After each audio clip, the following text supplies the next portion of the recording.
మీరు కొత్తగా కారు కొన్నప్పుడు రీఫండ్ క్లెయిమ్ చేసుకున్నారా? అదేంటి, కారు కొంటే రీఫండ్ ఇస్తారా అనేగా మీ డౌట్? అవును, 10 లక్షల రూపాయల కన్నా ఎక్కువ ధర ఉన్న కారు కొన్నప్పుడు కారుపై టీసీఎస్ రీఫండ్ చేసుకోవచ్చు. అదెలానో ఈ వీడియోలో చూసేయండి.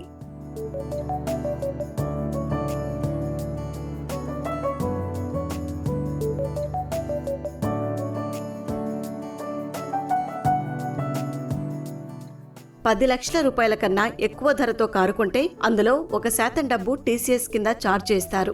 టీసీఎస్ అంటే ట్యాక్స్ కలెక్టెడ్ ఎట్ సోర్స్. ఇది మీ పాన్ కార్డుకు లింక్ అయి ఉంటుంది.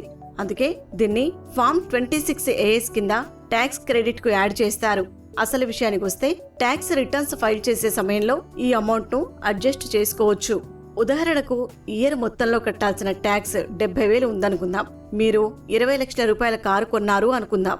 అప్పుడు ఆ 20 లక్షలలో 1% అంటే 20,000 రూపాయలు టీసీఎస్ కింద ట్యాక్స్ క్రెడిట్ అవుతాయి. ఆ 20,000 రూపాయలను మీరు ట్యాక్స్ పే చేసే సమయంలో తీసేసి మిగతావి కట్టేసుకోవచ్చు.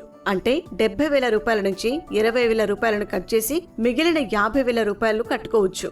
అయితే ఆ ఏడాదిలో మీరు కట్టాల్సిన ట్యాక్స్ మీ టీసీఎస్ అమౌంట్ కన్నా తక్కువగా ఉంటే ఆ మిగతా డబ్బు మీకే రీఫండ్ గా వస్తుంది. ఈ టీసీఎస్ అమౌంట్ క్లెయిమ్ చేసుకోవడానికి డీలర్ నుంచి 27D ఫామ్ ను తీసుకోవడం మర్చిపోవద్దు.